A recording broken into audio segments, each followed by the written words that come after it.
Ce programme radiophonique, réalisé par NHK, la radiodiffusion-télévision japonaise, est présenté au concours Prix Italia 1966 dans la catégorie des œuvres stéréophoniques.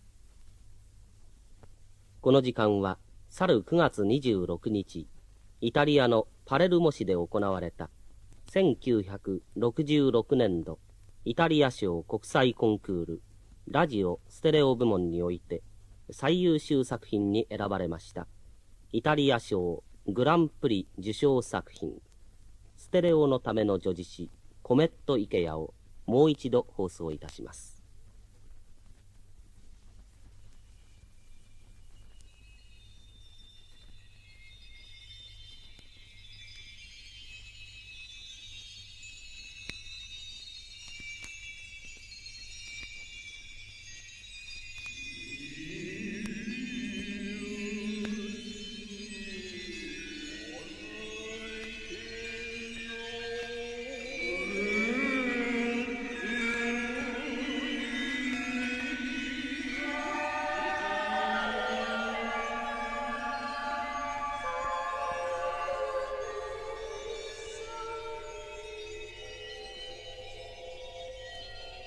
私はヤギを知った。机に触りながら話した。牛が言った。空も言った。小麦もあった。私は手で触りながら歌をした。私は全盲です。全盲とは全然目が見えないことです。私はケフェウスとペガサスの夢が見たいです。それは星です。一回星の夢を見ました。知らない星でした。触ると消えました。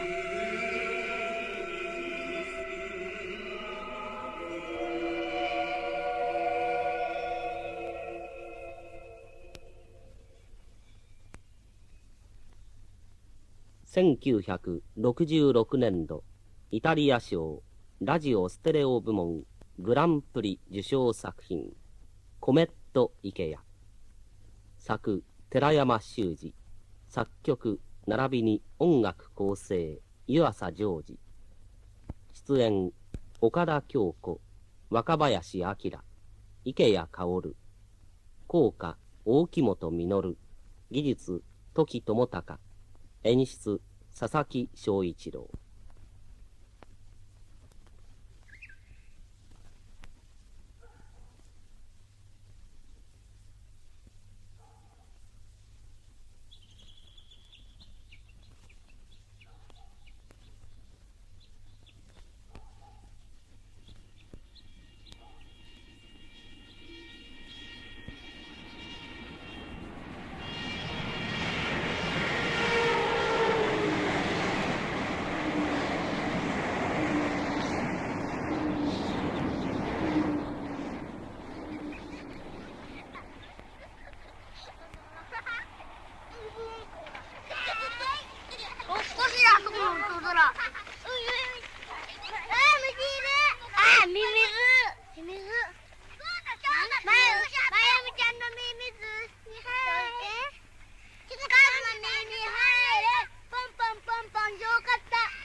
私は点字の新聞を読みました。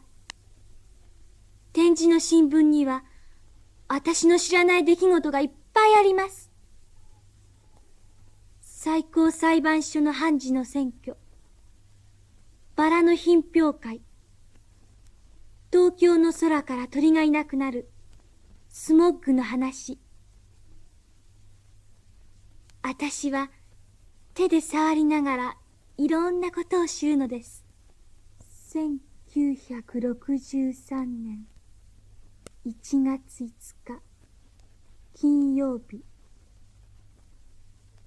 静岡県浜松市のピアノ工場で働いている少年工員が去る1月3日の明け方、手製の望遠鏡で新しい彗星を発見しました。この少年は静岡県浜松市ピアノ鍵盤工員の池谷薫さん19歳で、新彗星は発見者池谷さんの名前を取って池谷彗星コメット池谷と呼ばれることになりました。東京天文台と展示の新聞を読んでいるうちに、私の心は不思議でいっぱいになりました。新彗星と確認され、新しい星が一つ現れたのはなぜでしょうか。もしかしたらその代わりに古い何かがこの世から姿を消したのかもしれない。私は妹に尋ねました。古い消しゴムをなくしたんじゃないの？すると妹は口を尖らして言いました。カバンの中にちゃんと持ってるわ。そこで私は母にもおばにも馴染みの牛乳屋のおじさんにもみんなに尋ねました。最近何かなくしたものはありませんか？だけど誰も何一つなくしたものはありませんでした。でもそんなことはない。きっと何かがなくなっているはずだ。誰か教えてください。本当になくなったものは何もないのですか？え？今なんか言った？何も言わねえよ。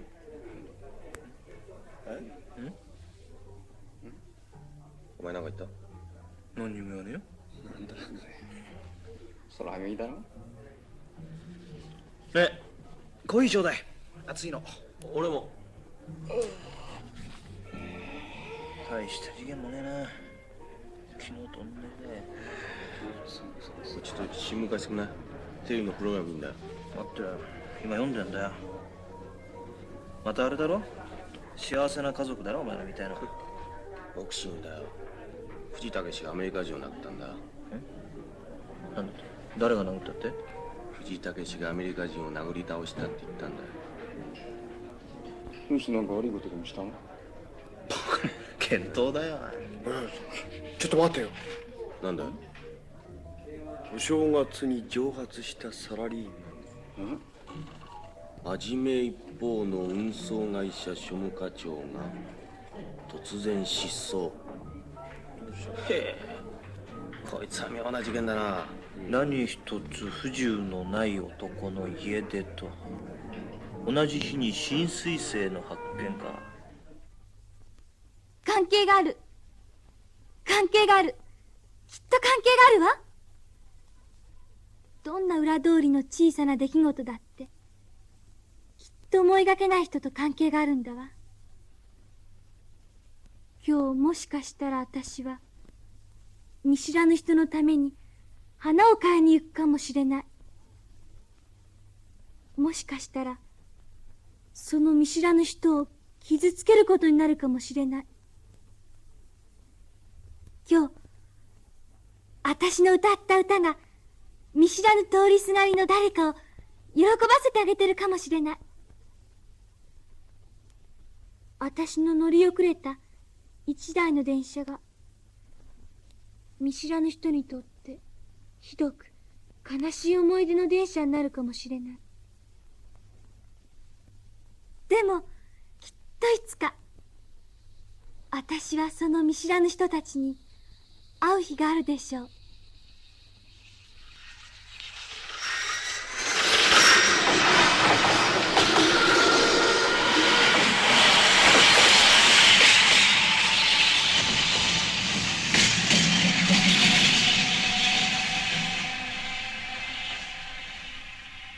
今朝隣のアパートの全盲の少女が言っていた言葉が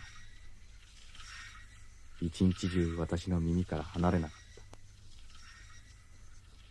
た。池谷薫が発見した新彗星と失踪したサラリーマンとの間に何か関わりがあるのだろ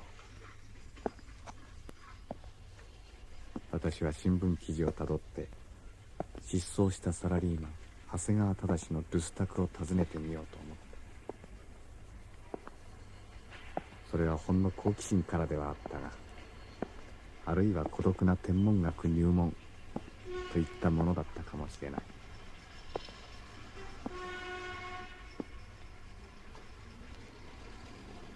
ごめんください。長谷川さんのお宅ですか？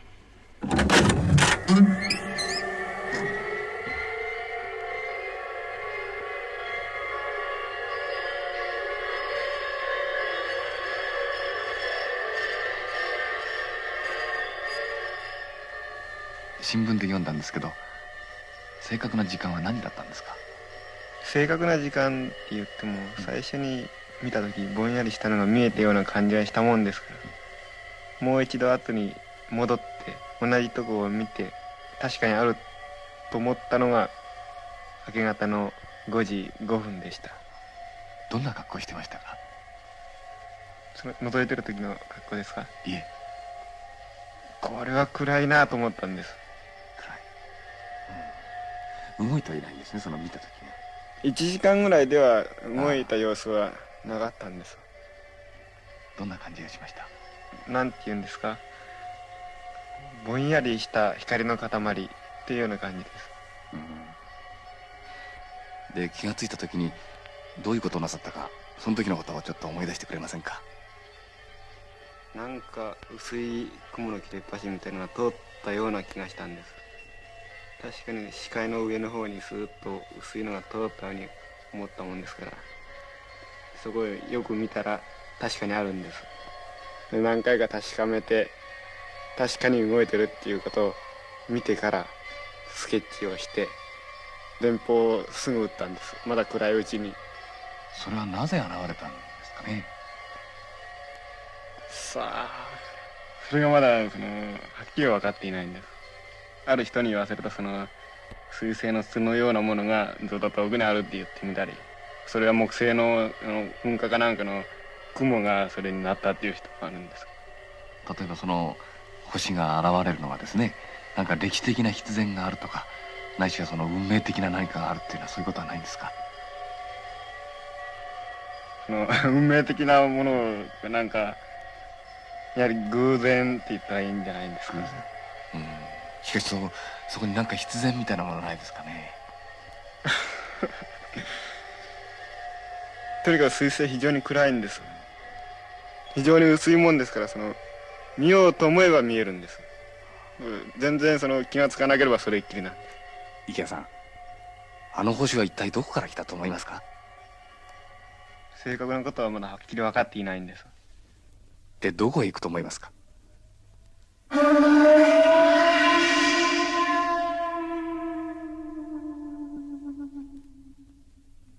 で、どこへ行くと思いますか？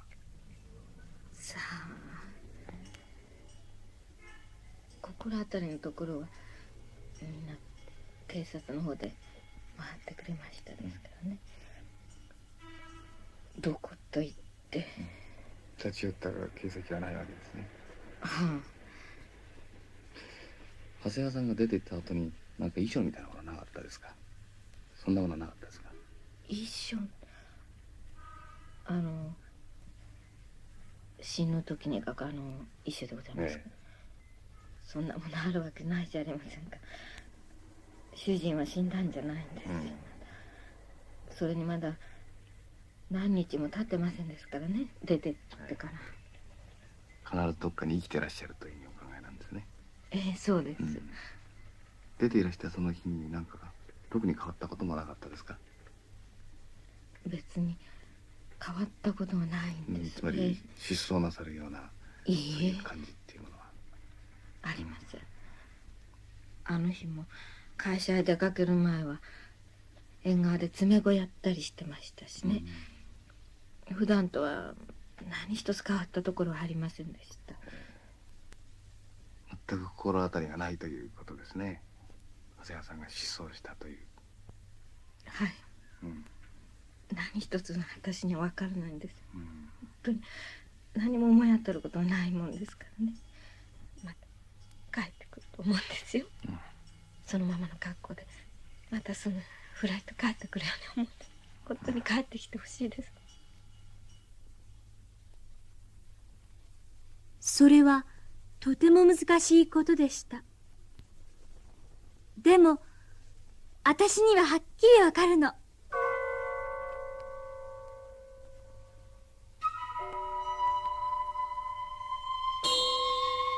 いなくなった星がひどくせかせかと乙女座の20度くらい東南のところ、ケンタウルスと天秤との間を通り過ぎていくのです。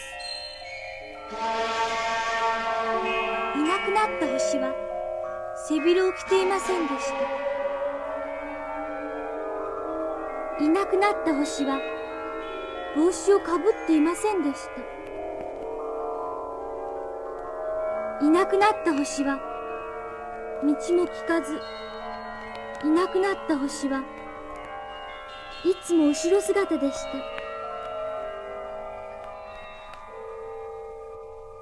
寂しそうな後ろ姿のおじさん、今もまだ空ですか？空は風が寒くありませんか？私の声聞こえますか？私はお風呂屋の2階に住んでいる星の王女様よ。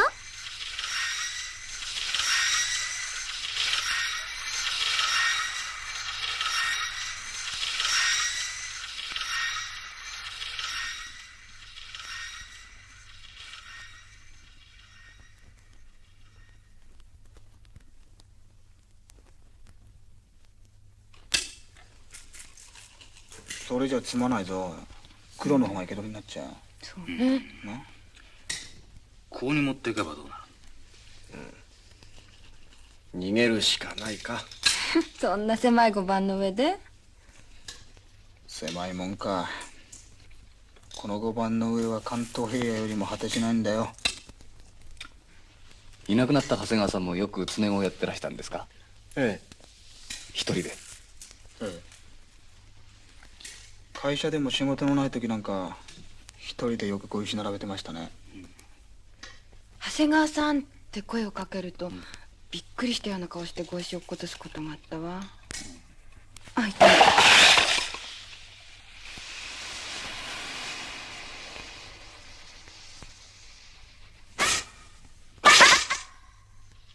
幾何学の中を追い詰められていく白い布石、大桂馬に飛びながら少しずつ形を得ようとする白と黒の争い。ここなら私も知っている。黒に囲まれて逃亡していく白、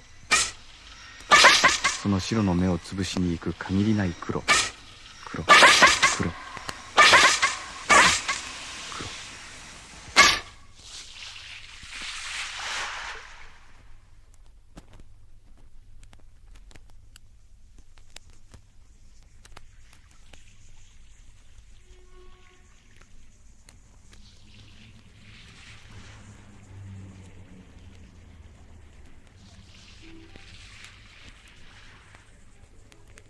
さあ、なぜでしょうね。見たところこれといって不満もなさそうだったでしょ。家庭の円満でしたわ。そういうことね。長谷川さんね、公園っていうあだ名だったんですよ。公園？公園。公園。公園。公園。公園。昼休みの時間には必ず公園に行ってましたからね。鳩に餌をやるの好きだった。公園か。ある晴れた日に幸福だった一人のサラリーマンが理由もなしに失踪する。そして人々はそれを公園がいなくなったと噂する。いなくなった公園。こいつはなんと寂しい言葉だ。公園が消えた。家の後ろにお風呂があったようですよ。左上隅に追い詰められた市長のシロ。とってもいいパパだったらしいけど。公園が消えた。他に心当たりなんかなかったみたいだし。乙女座のスピカから。乙女座のスピカから。公園が消えた。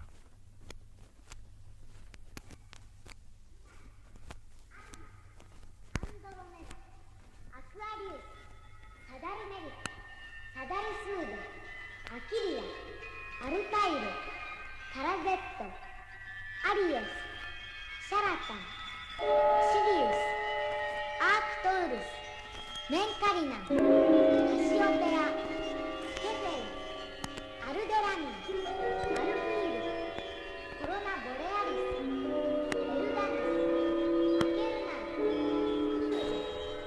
ジョウラ、アルヘナ、オリオン、ベテルギウス、リーベス、ベアトリックス、アルミタス、サイジ、ペガサス、メイサ、マルカブ、シェアト、アルゲニブ、ホーマム、ペルセウス、アルゴル、タウルス、アルデバラン、赤松、阿川、秋草、秋沢、秋田、秋葉、秋丸、秋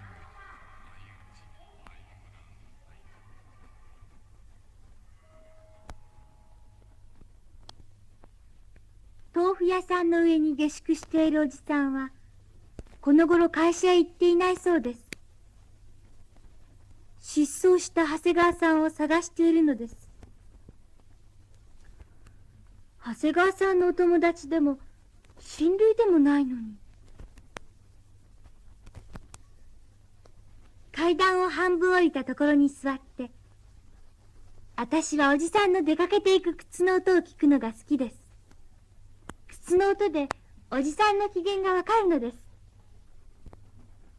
おじさんはいつも上機嫌とは限りません。怒ってる時もあります。でもおじさんが怒ってる時はきっと誰かがどこかで笑ってるんだわ。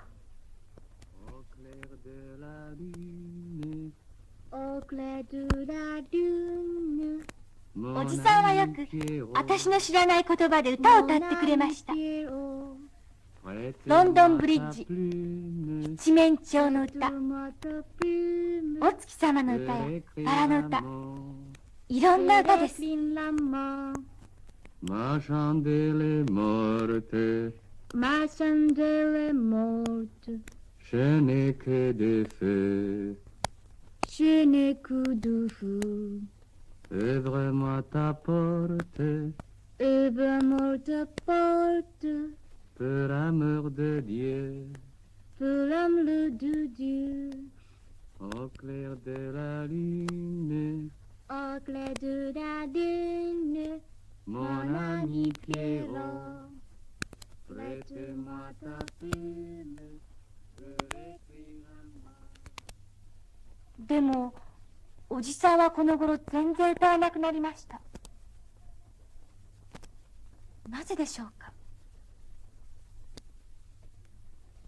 私のテーブルの上のダリアが散った日に、どこか遠い町の花屋さんでダリアが咲いたと思います。私のなくした切手はきっと思いがけない人から思いがけない人への手紙になって届けられることでしょう。私が針で自分の指先をチクリッとつくと、何年も何年も離れたところで誰かが痛いって言うの。だからきっと私が何かを歌い出すのは他の人が歌いやめたからなのね。それは多分丸です。世界はとても大きくて終わりのない丸なの。どこで切ってもすぐつながる丸なの。だから私も目が見えないからって悲しむこともないのです。私が閉じた目できっと誰かが星を見てくれるもの。池谷さん、池谷さん。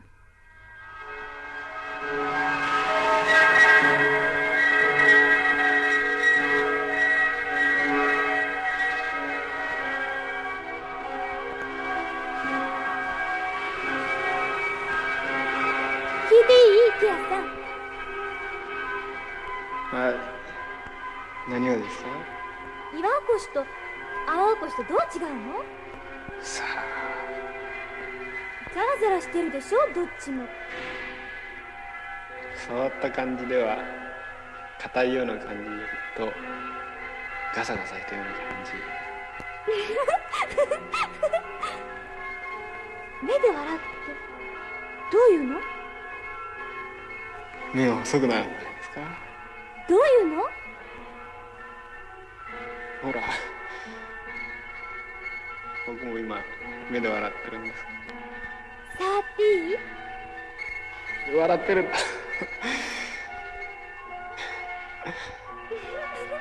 わかる？わかるわ。もっと聞いていい？何ですか？目で殺すって言うでしょ。二段目つけてですか？目で殺しても警察の人に連れて行かれるの？目で殺しても誰にも怒られないんじゃないんですか？ピアノ弾ける？触れるだけなんです。ピアノ作ってるんでしょ？鍵盤なんです。発見のところの加工をしてるんです。聞きたいことは他に何かあるんですか？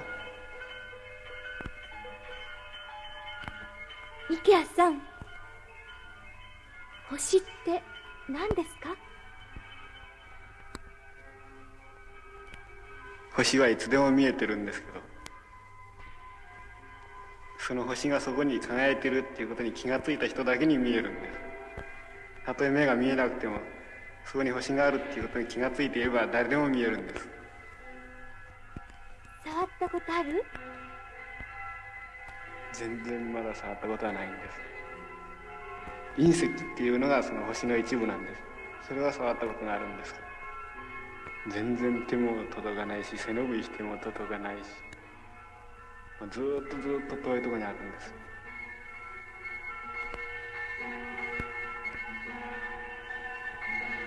じゃあ誰も星の本当の正体を知らないのね。今日は毛で薄暗いならもう少し経てば戻ってくると思うんですけど。池谷さん、池谷さん、池谷さん。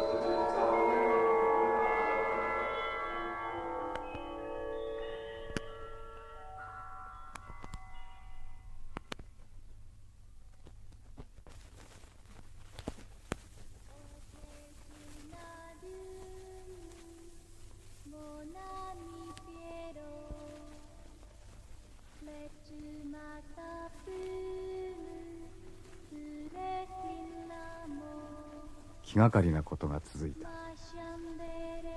隣のアパートの少女は星の夢を見たという。私はいなくなったサラリーマン長谷川さんの夢を見た。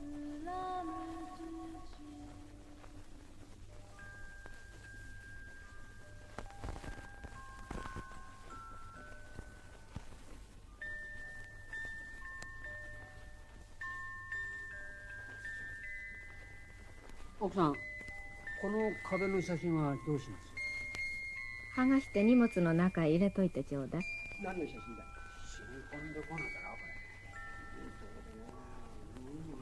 これ。ガランとなってしまった。こんなに広いところに住んでいたんだわ、私たち。古い歯ブラシはどうします？捨てていいわ。捨てる？でもこれご主人のでしょ。もういらないもの。帰ってくるかもしれないじゃないですか。奥さん、ドアのところに張り紙ぐらいしてった方がいいと思うね。男なんてのは気まぐれだからね。そう思って待ったわ。でも1年半も待てば十分でした。私はいろんなことを考えた。あの人は私にとって一体何だったのかしら。電球も外して荷物の中へ入れちまいますよ。いる間わからなかったことがいなくなったら分かってくるはずなのに、私にはやっぱりあの人のことが何一つ分からなかった。いなくなった日、あの人の履いていった靴下の色が何色だったのかさえも思い出そうとしても思い出せなかった。奥さん、荷物と一緒にトラックへ乗っちまったらどうです？そうじゃ管理人のおばさんに頼んでたから。あの人がいなくなったから1週間目に同じ科の若い人が訪ねてきた。あの人に3000円貸してあるという。その若い人は3000円がいかに入りようかって話ばかりしていた。私はふとあの人が3000円の人だったような錯覚にとらわれた。あの人は多分どこかでそのことを思い出しているでしょう。とても律儀な人なんだから。そんな暗いところで何してるんですよ、奥さん。下でトラックが待ってますよ。我々じゃ行く先が。泣いてるんですか？うん。星見てたの。電気消したらとってもよく星が見えるわ。でも星ってとても遠いのね。ここに光が届く頃にはもう同じ場所にはいないんですものね。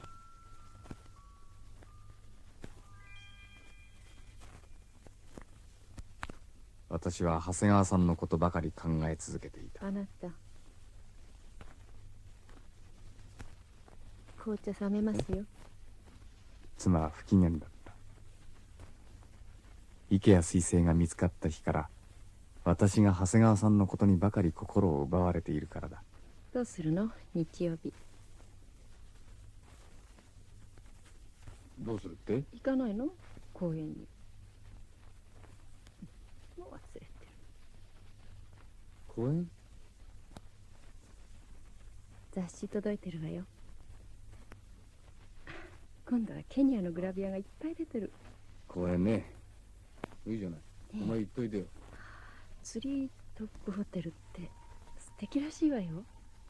木の上にホテルの客室があってね、下を通る象やライオンを見せてるんですって。またアフリカの話だ。妻は話をした。そして狭いベッドをアフリカのように広々と感じながら別々のことを考えて寝るのだ。リフト峡谷は視界の底から始まって紅海の底を横切り、エチオピア1000万人もいる東京で縦に走って、なぜたった一人の長谷川さんのことだけが気にかかるのだ。6000キロもの眺めなんですって。何億もある星の中でなぜたった一つの星のことだけが気にかかるんだろあなた聞いてる？眠ったの？あなた、あなた、あなた、あなた、あなた。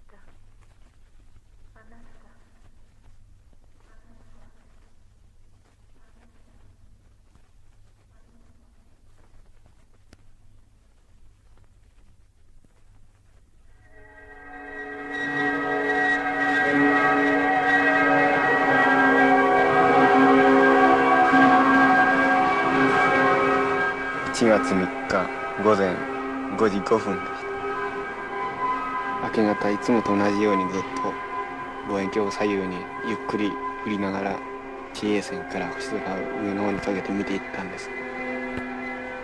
その次かすかに何か淡い光の塊のようなのが視野の上を通過したように思ったんです。それですぐ後戻りしてみると確かにそこにあるんです。真正面から見るよりも横目で見た方がそういう薄いのがよく見えるんです。何回か見て確かにそこにあるんです。でそれがちょうど海海座大星の近所で乙女座の主星スピカの南東の方向左下の方に下がるんですけど20度ぐらいのところでセンタウルス座と乙女座の間なんです。でもその時はそれが新彗星だなんて夢にも思っていませんでした。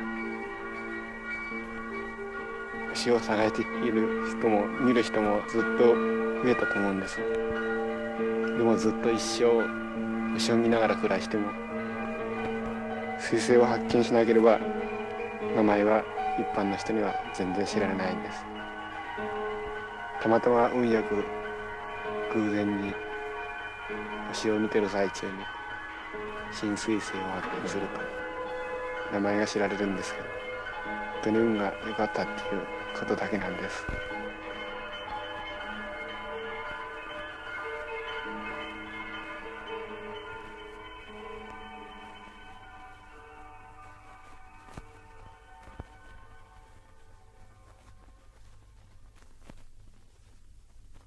私は失踪したサラリーマン長谷川忠さんを探し続けていた。ある人は長谷川さんが郊外の小さなアパートから買い物かごを持って出かけるのを見たと言った。別のある人は全く同じ時刻に長谷川さんが盛り場のパチンコ屋で一心にパチンコをしているのを見たと言った。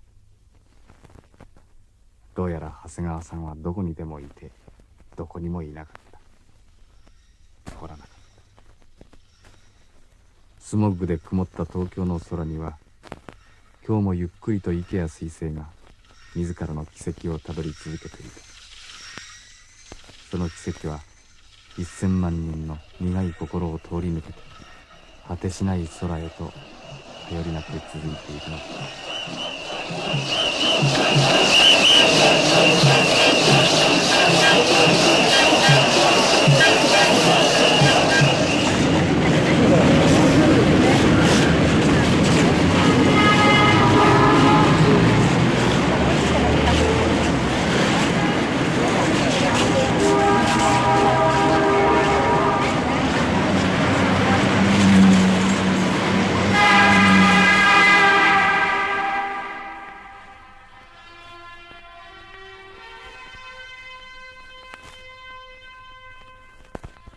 ある日、長谷川さんの後ろ姿をちらっと見かけたという知人からの知らせがあった。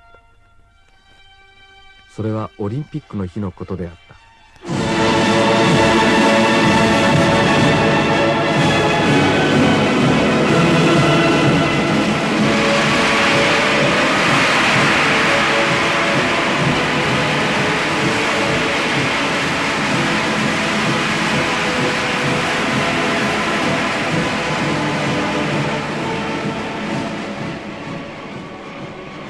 大民衆の中から一人の名もないサラリーマンを探し出すことがどうしてできるのか。私は公園と呼ばれた男を案じた。彼は多分自殺する気なのでは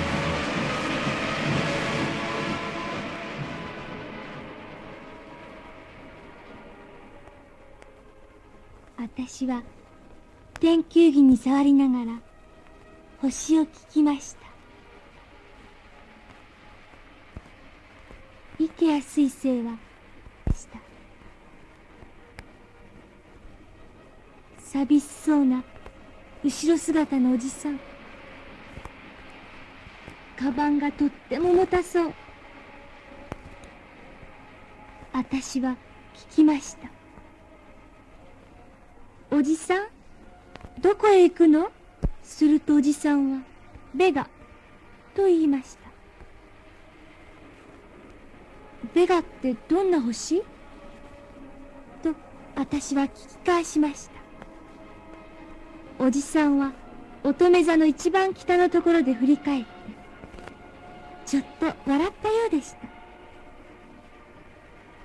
でも、本当に笑ったのかどうか、触ってみなかったのでわかりません。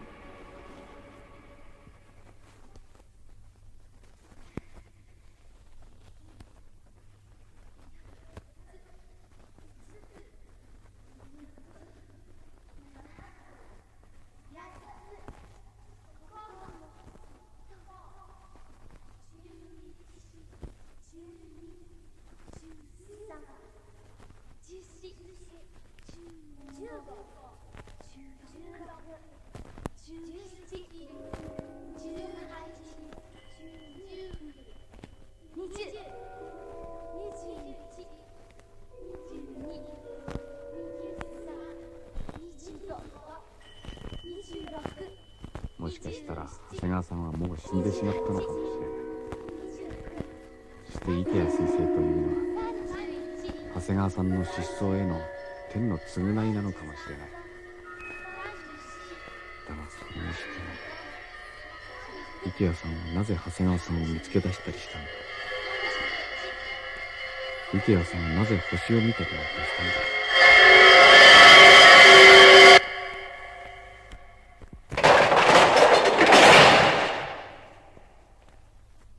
失踪宣告、審判、申立人何の何がし、不在者何の何がし、生年月日何月何日。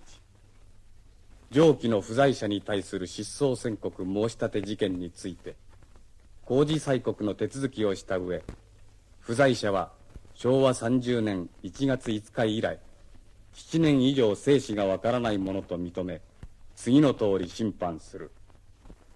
主文、不在者何の何がしを失踪者とする。昭和37年7月5日、家庭裁判所家事審判部。7年ですね。7年は生きてるんですね。じゃあ7年経ったら死んだことになるんですか？そう。失踪者とは死人のことを言うんだ。だがそれは書類上のことだ。もっと早く死んでるものだってあるさ。でもその失踪宣告が発行されてから、もしもひょっこり帰ってきた場合、その場合その人は一体何者だってことになるんですか？その場合は改めて失踪宣告取り消しの審判を行うが、判決が出るまでは生きていて死んでいるんだ。生きていて死んでいる？これはかくれんぼみたいなもんでね、ひっそりと大都市の片隅に隠れてるものもあるが、資料のアパートの扉の陰で息を詰めてるものもあるだろう。かくれんぼ？そうだ。だがあんたは鬼じゃない。あんたは無関係だ。だけどこんな失踪宣告なんて何も解決しやしない。ただの紙っ切れじゃないか。ただの紙っ切れ？かくれんぼの終わりを告げる夕暮れの鐘さ。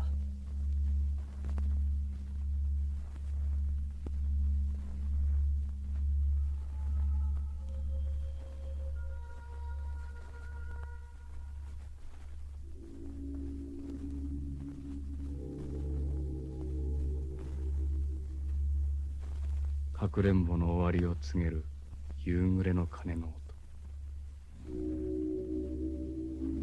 かくれんぼの終わりを告げる夕暮れの鐘の音。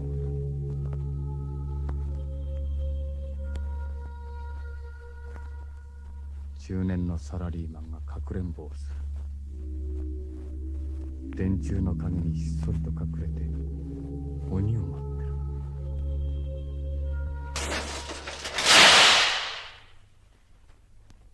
警察官として尋ねるが、君は一体誰を探してるんだね？長谷川忠さんですよ。それは名前だろ？名前なら戸籍簿を見ればわかるんだ。そんなことを聞いてるんじゃない。そんなことを聞いてるんじゃない。誰を探してるかって聞いているんだ。誰を？友人をか？父親をか？兄弟をか？同僚をか？長谷川忠って男は一体君の何なのだ？何でもないです。だが私はあの男を探してるんだ。そんな失踪宣告じゃ捕らえられない。そんな紙切れ一枚じゃ捕らえられない。一人の男の隠れた理由を探してるんだ。その男はもしかしたら私自身かもしれないんだ。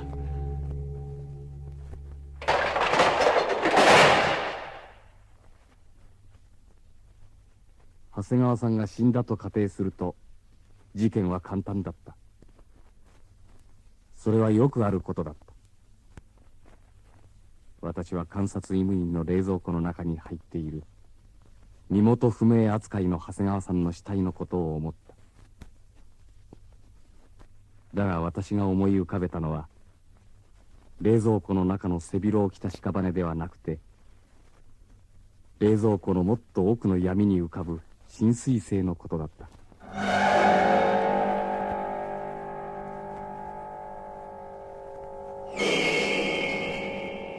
目を閉じてもその星はあった。目を開いてもその星はあった。その星は少し傾いていた。その星は物を言わなかった。だがどんなに遠くまで来て振り向いてもやっぱりその星はあった。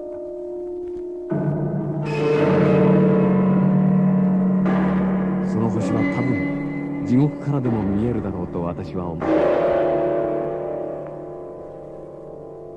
その星は蛍ぐらいの明るさだったが、寂しい心の隅々までも照らし出していた。それはどこまでもどこまでも世界の果てまでも届く子守歌のようだった。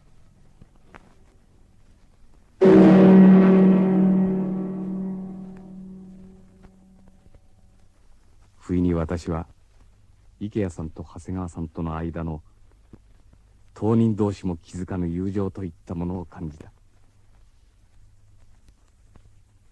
この事件にもし犯人がいるとするならば、それは池谷さんかもしれないのだ。望遠鏡の中のあの寒い果てしない世界、あの荒涼とした夜空に今もさまよっている5000人の失踪したサラリーマンたち、彼らの星を知っているのは池谷さんしかいないだろう。私は池谷さんの声を聞きたいと思った。私は放送局へ出かけていった。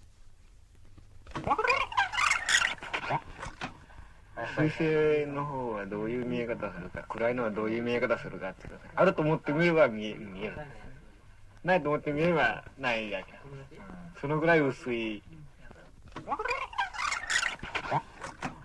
彗星の方はどういう見え方するか、暗いのはどういう見え方するかってことあると思ってみれば見える、ないと思ってみればないだけ。あると思ってみれば見える、ないと思ってみればないだけ。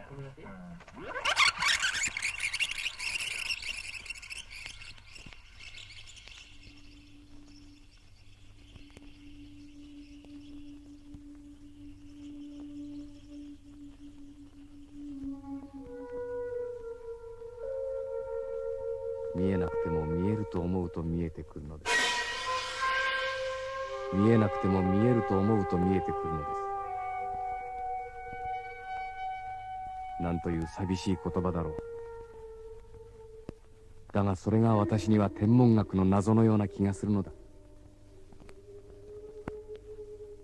30年以上も前に発見とともに失踪したクロメリン彗星の軌跡を計算し、推理して追跡するように、ある晴れた日、不意にいなくなった一人のサラリーマンの行方を獅子座から烏座へと追い詰めていくやり方は本当ではないだろう。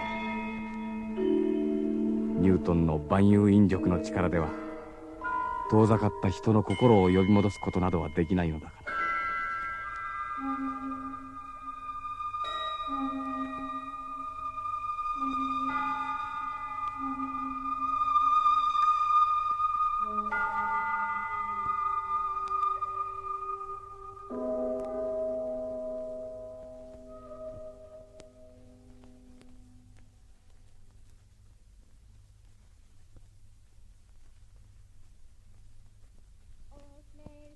な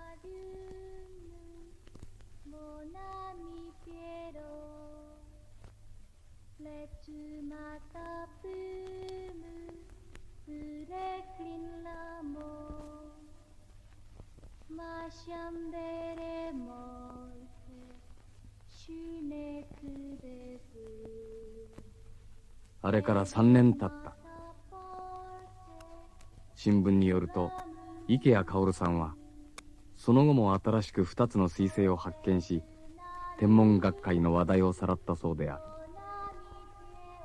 だが失踪したサラリーマン長谷川忠さんの消息はその後も全くつかめない。そしてもうみんなは古い新聞記事のことなどはすっかり忘れてしまったことだろう。私ももうすっかり長谷川さんのことを忘れてしまった。いや、忘れたふりをすることにしたのだ。生きるためには多くのものを忘れなければならないのだから。だがあの星の王女様、彼女だけはやっぱり見えない目で空を見つめ、地上の人たちの遺失物を探し続けているのである。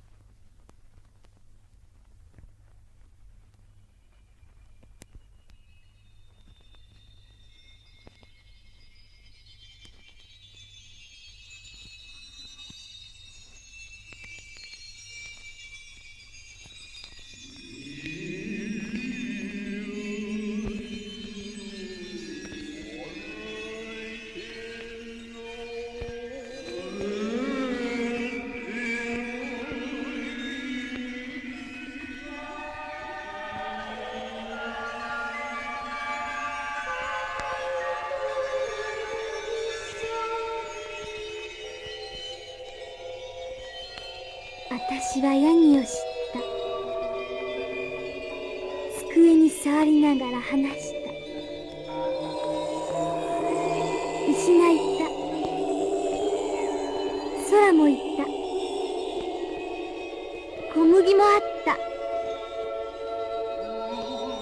私は手で触りながら歌をした。私は全盲です。全盲とは全然目が見えないことです。私はテセウスとペガサスの夢が見たいです。それは星です。一回星の夢を見ました。知らない星でした。触ると消えました。